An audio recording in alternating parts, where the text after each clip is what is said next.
आज हम बहुत इम्पोर्टेंट टॉपिक को कवर करने वाले हैं लॉ ऑफ टॉट का। वो है जस्टिफिकेशन इन टॉट और defences to an action of टॉट। सिंपल सी बात है, जस्टिफिकेशन इन टॉट इसका क्या मतलब होता है। मतलब ए और बी, समझे दो पर्सन हैं। ए ने बी के खिलाफ केस फाइल किया मर्डर का। किसका मर्डर? ए के भाई का मर्डर जो है बी ने किया है। तो बी के पास क्या ऑप्शंस है कि वो कोर्ट में जाके क्या कह सकता है।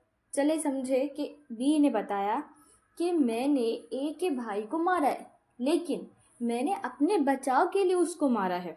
अगर मैं उसको ना मारता तो वो मुझे मार देता।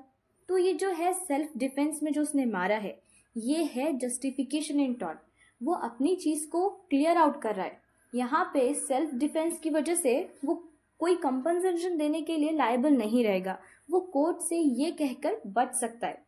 तो ऐसे और क्या ऑप्शंस है जो हम कोर्ट के सामने डिफेंडेंट रख सकता है और उस चीज़ से निकल सकता है। पहले हम समझते हैं कि इंट्रोडक्टरी पार्ट क्या है जस्टिफिकेशन इन टॉट के लिए। Acts done in a certain special circumstances are not torts. That is, in absence of those circumstances the same act may become a tort। मतलब क्या हुआ इस चीज़ का कि कुछ ऐसे स्पेशल सर्कमस्टेंसेस थे जिसकी वजह से आपको कुछ काम करना पड़ा। ऐसे कुछ हालात पैदा हो गए थे कि उस वजह से आपको वो चीज़ करनी पड़ी। अगर वैसे हालात ना होते तो आप वैसा काम नहीं करते। तो ये चीज़ आप अगर जब कोर्ट को बताते हैं तो आप इस चीज़ से बच जाते हैं। इसमें क्या क्या पॉइंट्स आते हैं जस्टिफिकेशन इन टॉट के लिए। The first is volenti non fit injuria. The second one is the act of necessity. The third one is plaintiff default or a plaintiff a wrongdoer. Fourth, the act of God. Fifth is inevitable accident. Sixth is private defense. Seventh is statutory authority or damage due to statutory authority. Eight is judicial or quasi-judicial acts. Nine is parental and quasi-parental authority. इसको हम one by one समझते हैं कि इन सब का क्या मतलब होता है। The first thing is volenti non fit injuria.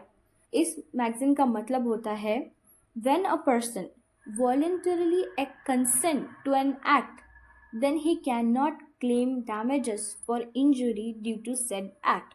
Simple भाषा में इसका मतलब होता है कि जो इंसान अपनी मर्जी दे रहा है कि वो चीज़ मैं करूँगा, तो अगर वो चीज़ करने के बाद उसको अगर कुछ लॉस हो रहा है, नुकसान पहुँच रहा है, तो वो कंप्लेन नहीं कर सकता। एग्जाम्पल से समझते हैं इसको कि आप क्रिकेट का मैच देखने गए, अपने अपनी मर्जी दी कि हाँ भाई मुझे जाना है, मुझे बैठना है, मैच देखना है। मैच देखते वक्त किसी वो बॉल आपको लग गया, आपको उसको चोट पहुंच गई, आपको नुकसान हो गया, इंजरी आ गई, तो आप कंप्लेन नहीं कर सकते, किसी से डैमेजेस मांग नहीं सकते। इसी का और एक एग्जाम्पल होता है बॉक्सिंग। बॉक्सिंग में दो पर्सन लड़ रहे होते हैं, वो दोनों अपनी मर्जी से वहाँ आए होते हैं, ठीक है। वॉलेंटी नॉन फिट इंजूरी का मतलब होता है कि आप वॉलेंटरीली अपना कंसेंट दे रहे हो वो काम करने के लिए। फिर उसके बाद अगर आपको उससे नुकसान पहुंच रहा है तो आप उससे कंपनसेशन नहीं मांग सकते। सिंपल सी बात है।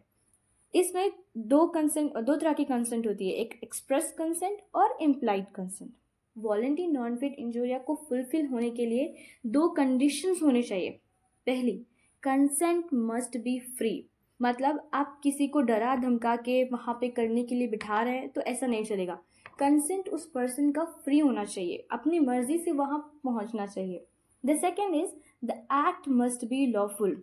कोई भी अनलॉफुल चीज़ वहाँ पे आप नहीं कर रहे होने चाहिए। एग्जाम्पल, कोई ड्रग का केस है, एक बंदे ने बोला कि मैं आपको इस डेट पे इस वक्त पे आपको ड्रग्स की सप्लाई करूँगा, और वो नहीं करता है, तो क्या आप कोर्ट में जाएंगे कि भाई इसने तो अपनी मर्जी से मुझे बोला था कि वो सामान पहुंचाएगा लेकिन उसने नहीं पहुंचाया। तो यहाँ ऐसे कुछ नहीं चलेगा। एक्ट जो कर रहे हैं आप वो लॉफुल होना चाहिए, वो अनलॉफुल नहीं होना चाहिए, ठीक है।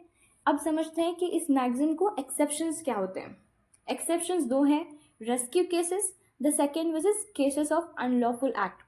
एक्सेप्शंस का मतलब होता है कि कहाँ ये मैगजीन अप्लाई नहीं होगी, ठीक है।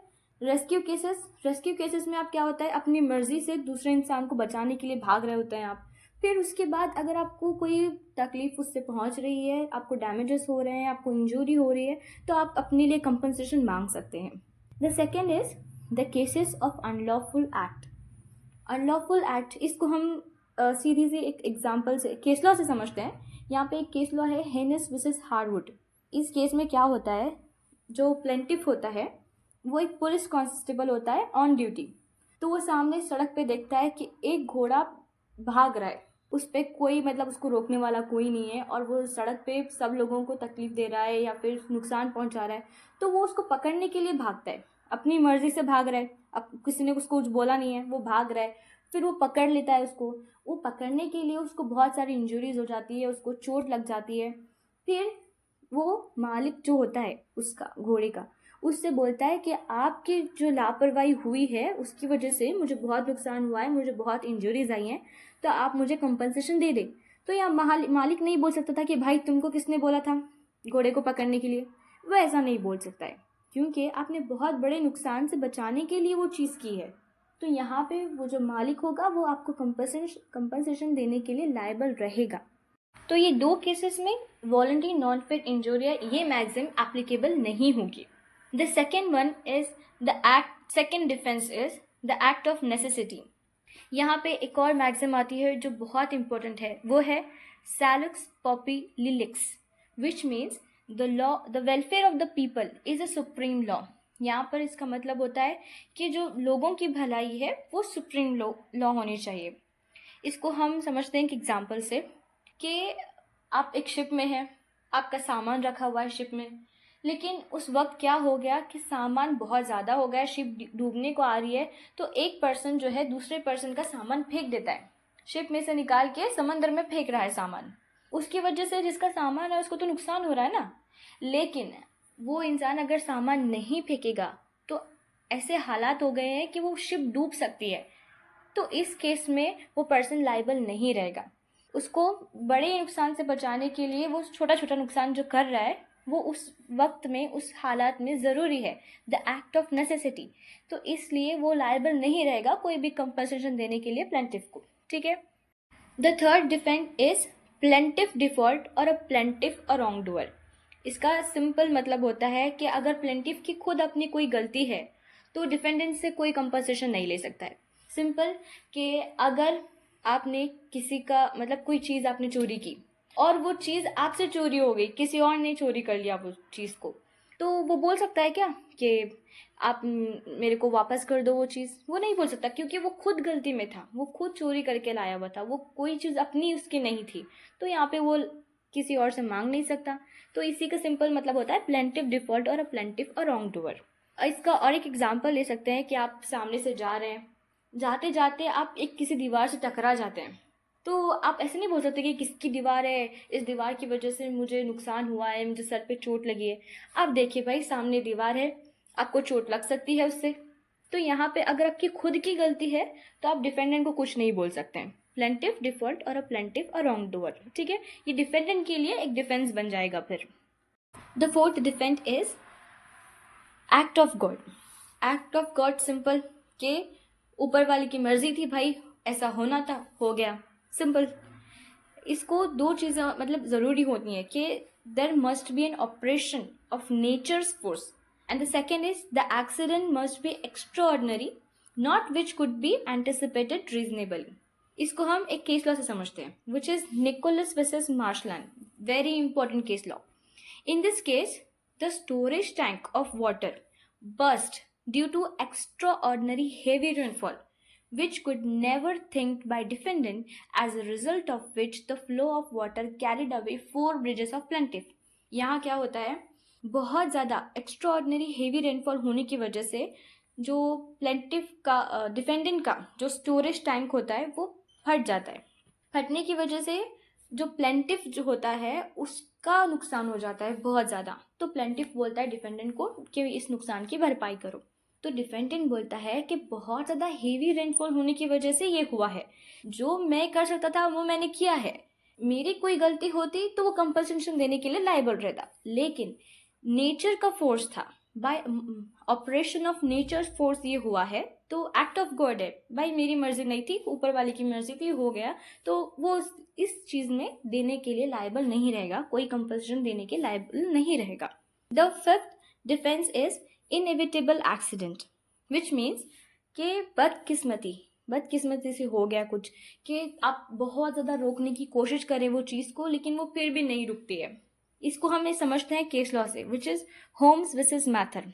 यहाँ पे क्या होता है, जो डिफेंडेंट का हॉर्स होता है वो उसका सर्वेंट चला रहा होता है, और एक कुत्ता उस घोड़े की वजह से, घोड़े पर भौंकने की वजह से वो हॉर्स जो है वो बेकाबू हो जाता है और वो इधर उधर दौड़ने लगता है।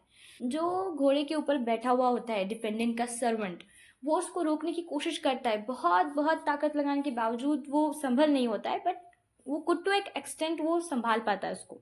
फिर जैसे ही वो एक रोड पे चला रहा होता है ना, वो तो जैसे वो रोड पे चला रहा होता है वो रोकने की कोशिश करता है और वो घोड़ा भी संभल जाता है। इन दिन के मौके पे ऐसा हालात हो जाते हैं कि जो वहां से गुजर रहा होता है आदमी, उसको इंजरी पहुंच जाती है वो घोड़े की वजह से। तो यहाँ पे वो जो इंजर्ड पर्सन है वो कंपेंसेशन मांगता है। तो यहाँ पे जो डिफेंडेंट है वो डिफेंस लेता है कि ऐसे हालात थे, इनएविटेबल एक्सीडेंट थे, मिसफॉर्चून था, आपकी बदकिस्मती थी कि ऐसा हो गया, हमने बहुत कोशिश की फिर भी वो चीज़ नहीं रुकी। तो यहाँ पे एक डिफेंस हो सकता है, inevitable accident. And the sixth defence is private defence, कि अपने बचाव के लिए आपने जो किया वो किया, क्योंकि उसके अलावा आपके पास कोई ऑप्शन ही नहीं था। इसको एग्जाम्पल से समझते हैं कि दो लोग झगड़ रहे हैं आपस में, ए और बी। ऐसे मतलब ऐसा सिचुएशन हो गया है कि एक दूसरे को मारने पे आ गए हैं वो। तो बी जो है वो ए का मर्डर कर देता है। तो वो बोलता है कि अगर मैं उसको नहीं मारता तो वो मुझे मार देता। तो this is what simple private defences. इसको हम केस लॉ से बताती हूँ मैं क्या है, आप मुझे बताएं कि ये प्राइवेट डिफेंस है या नहीं। The case law is Morris versus Nugent. In this case the defendant shot the plaintiff's dog because the dog to some day attempted to bite him. It was held that right of private defense। आप बताएं कि ये private defence हो गया क्या? यहाँ पे क्या हो रहा है, डिफेंडेंट जो है उसने प्लेंटिफ के डॉग को मार दिया। क्यों मारा? क्योंकि उसने किसी दिन उस पर भौंका था। तो ऐसा प्राइवेट डिफेंस होता है क्या? किसी दिन मारने की कोशिश की थी और उसकी वजह से उसका गुस्सा रख के उसने उसको आज मार दिया। तो यहाँ पे प्राइवेट डिफेंस नहीं है, यहाँ पे कोई प्राइवेट डिफेंस नहीं है, यहाँ पे सिर्फ बदला लिया गया है। तो ऐसे सिचुएशन में प्राइवेट डिफेंस काम नहीं करता है। सिंपली ऐसे हालात हो गए कि आपको कुछ करना ही पड़े तो आप बच सकते हैं, ये बोल सकते हैं कोर्ट के सामने कि मैंने जो किया वो प्राइवेट डिफेंस में किया है। The seventh defence is statutory authority और damage due to statutory authority. If the legislature authorizes the doing of an act, no action can be maintained for that act. The person injured is without remedy.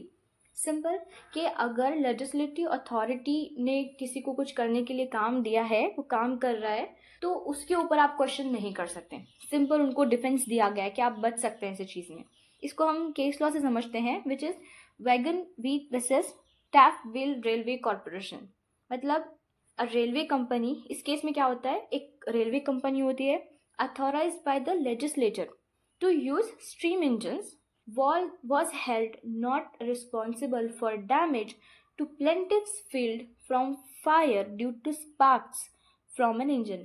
इस केस में क्या हुआ होता है कि एक रेलवे कंपनी को, जिसने लेजिस्लेटर ने उसको परमिशन दी है कि वो वहाँ से आ जा सकती है, तो जब वो रेलवे जा रही है वहाँ से, समझे वहाँ पे प्लेंटिफ का जो है वो खेत है, फील्ड है उसका इंजन का जो स्पार्क होता है, स्पार्क की वजह से, उस चिंगारी की वजह से, उस आग की वजह से है प्लेंटिफ का जो है जो खेत है, वो जो उसकी नस्ल है वहाँ की, वो खराब हो रही है, बर्बाद हो रही है, उसको नुकसान हो रहा है। लेकिन फिर भी प्लेंटिफ को कोई भी कंपनसेशन नहीं मिलेगा। क्यों नहीं मिलेगा? क्योंकि वो है स्टैट्यूटरी अथॉरिटी ने उसको परमिशन दिया है। तो आप स्टैट्यूटरी अथॉरिटी है तो आप डिफेंस ये ले सकते हैं कि मैं उस आप चीज़ से बच जाएंगे। फिर the eighth defence is judicial and quasi judicial acts. Judicial acts means no action lies against जज for acts done or words spoken by him in the exercise of his office. In short, judges are not liable for torts in discharge of their duties. Under the Judicial Officer Protection Act 1850, a judge, magistrate, or other person acting judicially is not liable to be sued for an act done by him in discharge of his judicial duty. मतलब आप किसी भी जज को आप उसके ऊपर बोल नहीं सकते कि इसकी वजह से मुझे ऐसा नुकसान हुआ है। नहीं, जो जजेस हैं वो सेफ हैं, उनको लाइबिलिटी दी गई है कि आप लाइबिलिटी से छूट जाते हैं वो, कि इनके ऊपर कोई चार्ज नहीं लगाएगा। और क्वासी जुडिशियल बॉडी जो होती है वो सिमिलर टू जजेस, मतलब there are acts of universities, colleges, schools, committees और person enjoying quasi judicial powers are protected from civil liability. तो यहाँ पे वो डिफेंस है उनके लिए कि हम जुडिशियल और क्वासी जुडिशियल बॉडी है, इसलिए हम वो इसलिए सेफ हो जाएंगे। The 9th one is parental and quasi parental authority.